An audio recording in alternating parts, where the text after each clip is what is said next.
Okay guys, we are going to finish up and do chapter 10 of our Viking ships at sunrise.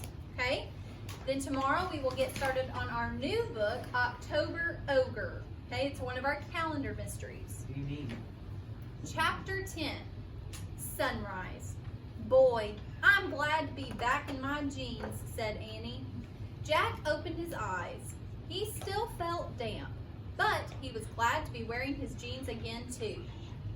Welcome home, said Morgan. She was standing in the shadows. Are you all right?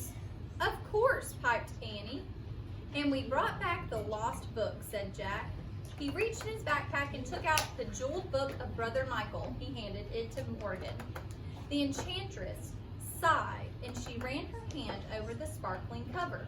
A great work of art, she said. Morgan then put the book next to the scroll from Roman times and the bamboo book from ancient China. I'm afraid the story you wanted is not all there, said Jack. Brother Michael didn't get the chance to finish it. Morgan nodded. I know, she said. Sadly, we have only bits and pieces of many wonderful old stories. What's the story about? Asked Annie. It's an ancient Irish tale about a great serpent named Sarf, said Morgan. He saved us by pushing our ship over the stormy waves, Annie said. Sarf was a huge, ugly monster, said Jack. Morgan smiled. Sometimes monsters can be heroes, she said. What about Vikings? Asked Jack. Oh, most definitely. Vikings could be heroes too, she said. In fact, once the Vikings settled down, they became more than just a warrior people. They actually added a lot to civilization. We found civilization on our trip, said Annie. Yeah, said Jack, in the library of the monastery. Morgan smiled again.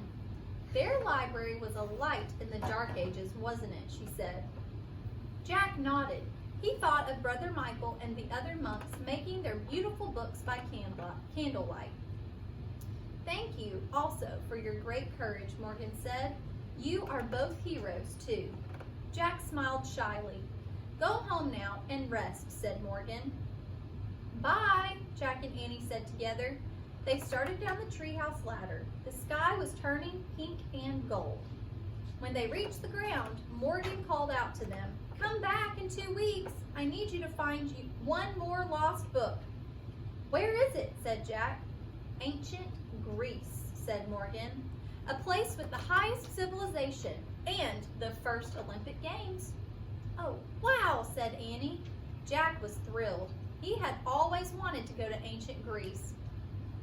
Jack and Annie took off through the woods. The sun was rising when they got to their front porch. Annie opened the front door. She stuck her head inside and listened. Everything's quiet, she whispered. I think Mom and Dad are still sleeping. She moved quietly inside. Jack turned back to watch the red sun rise through a clear blue sky. He thought about how it was the same sun that had risen in Ireland over 1,000 years ago. Shine, O light of the sun, Jack whispered, on this day filled with wonder. Then he slipped inside his quiet house. All right, the end. It's pretty good, wasn't it?